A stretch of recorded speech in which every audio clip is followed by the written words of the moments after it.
Prénom, Yasmine. Mission, nuancer l'actualité pour vous offrir des perspectives. Force, connaissance accrue de la politique et une polyvalence hors du commun. Yasmine Abdel-Fadel.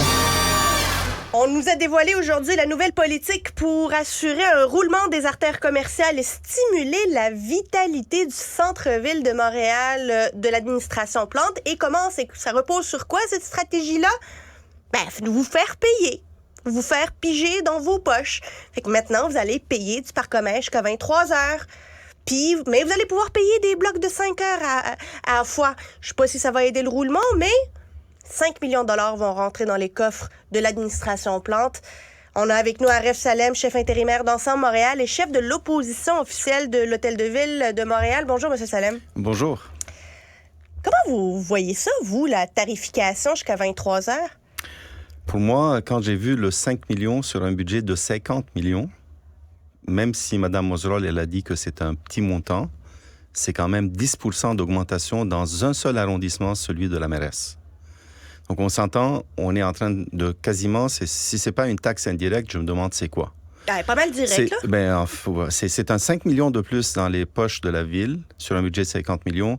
Moi, je pense que la mesure en tant que telle, ce qu'elle est en train de faire, elle est en train de pénaliser des restaurateurs, parce qu'ils viennent le soir, c'est les gens qui utilisent les activités culturelles de la ville. Les gens qui viennent à la Place des Arts, les gens qui viennent voir un concert, qui viennent voir une pièce de théâtre. Ces gens-là ne viendront pas en autobus à 9, 10 heures, 11 heures le soir. Ils vont venir en voiture.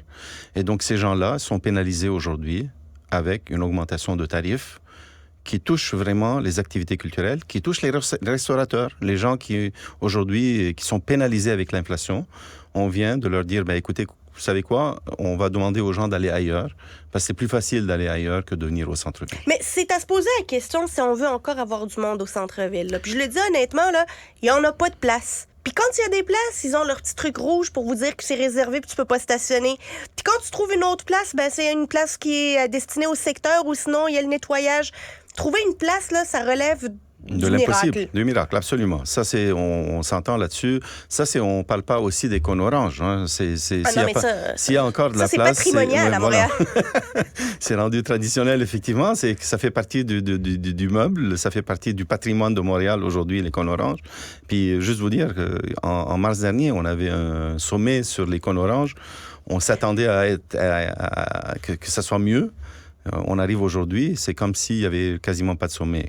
Donc, c'est encore un autre problème. Mais, M. Salem, soyons constructifs, là. Oui, tout à fait. Pourquoi ne pas, vous, chef de l'opposition, proposer à Mme Plante de faire une petite marche avec vous? De Papineau à Berry. Une petite marche santé. Ne le dites même pas aux médias. Dites-lui, Mme Plante, c'est le temps qu'on se parle. Venez, on va prendre une petite marche. Et ramenez-la ici, dans le coin, là. Prenez Papineau, puis commencez votre petite marche jusqu'à Berry. Vous savez, je pense, depuis février dernier jusqu'à maintenant, je suis passé dans le secteur au moins 10-15 fois. Je suis allé rencontrer, en février dernier, les commerçants dans le secteur. À 2 heures de l'après-midi, les gens fermaient leurs portes. Il fallait frapper à la porte pour qu'ils ouvrent.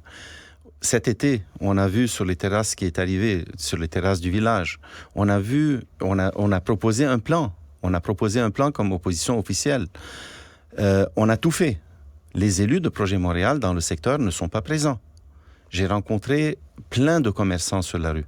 Depuis février jusqu'à aujourd'hui, j'ai rencontré plein de personnes, des résidents du secteur. Une dame de 35 ans dans le secteur, elle me dit « Je ne reconnais plus ce secteur. Je ne reconnais plus ma ville. » Tout ce que ça prend des brigades de propreté de plus, ça prend une intervention de plus, ça prend des ressources de plus. Il faut financer ces ressources-là. Comment vous proposez de les financer, ces ressources-là, M. Salem? Vous savez, c'est une question de priorité à la ville. Nous avons des humains qui vivent dans de la détresse humaine aujourd'hui dans ce secteur-là. Et tout ce qu'on fait, c'est on lance la balle au Québec. À Québec, au fédéral, à tout le monde, au CIUS. À un moment donné, elle a dit, la mairesse, que le CIUS ne fait pas son travail. Il n'est pas autour de la table. Moi, si je suis maire de Montréal, la première chose que je fais, je mets tout le monde autour de la table et je ne sors pas de là avant d'avoir un plan crédible.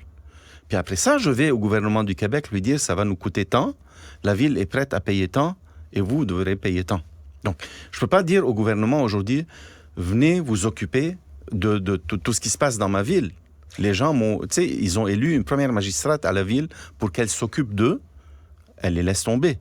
Hier, il y a eu lieu le sommet sur la fiscalité municipale où les différents maires sont sortis pour dénoncer l'inaction du gouvernement du Québec et demander plus de revenus. Est-ce que vous trouvez que les maires, notamment le maire de Québec, la mairesse de Gatineau à Montréal, sont allés trop loin? Vous savez, moi, je pense que cette forme de confrontation ne va jamais mener à quoi que ce soit. Il va falloir juste qu'on calme le jeu. Il va falloir juste qu'on soit un peu plus posé, puis qu'on s'assied autour de la table. Je vous ai dit, moi, en tant que maire de Montréal, ou la mairesse de Montréal, ce qu'elle devrait faire, elle doit, de sa responsabilité, amener tout le monde autour de la table. Puis s'assurer qu'un plan sortira et qu'elle puisse au moins le vendre. Parce qu'actuellement, tous les plans qu'elle a mis en place jusqu'à maintenant, et je me rappelle du plan du village, quand un journaliste lui a posé la question, c'est quoi la mesure phare? Elle a dit amener 40 policiers de plus. Puis on a vu que jusqu'à aujourd'hui, ça n'a rien donné. Donc, l'intervention doit être faite à la hauteur humaine pour aller combattre la détresse humaine des gens qui sont dans le secteur et assurer une certaine sécurité et surtout un sentiment de sécurité qui est rendu inexistant entre ici et Papineau. Aref Salem, chef intérimaire d'Ensemble Montréal et chef de l'opposition officielle à l'Hôtel de Ville de Montréal, merci beaucoup d'être venu nous en parler. C'est un plaisir. Ce balado est disponible sur l'application